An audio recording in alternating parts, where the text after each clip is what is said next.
బొట్టు పెట్టి పూజ చేసి గడ్డి మేపి పాలు తాగి వయసు ముదిరి వట్టిపోతే గోవు తల్లే కోత కోత.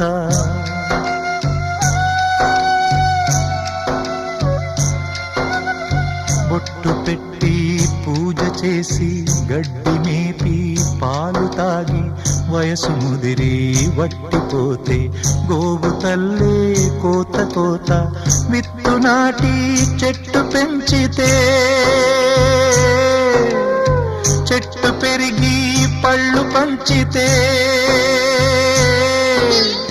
తిన్న తీపి మరిచిపోయి చెట్టు కొట్టి కట్టెలమ్మితే లోకమా ఇది న్యాయమా?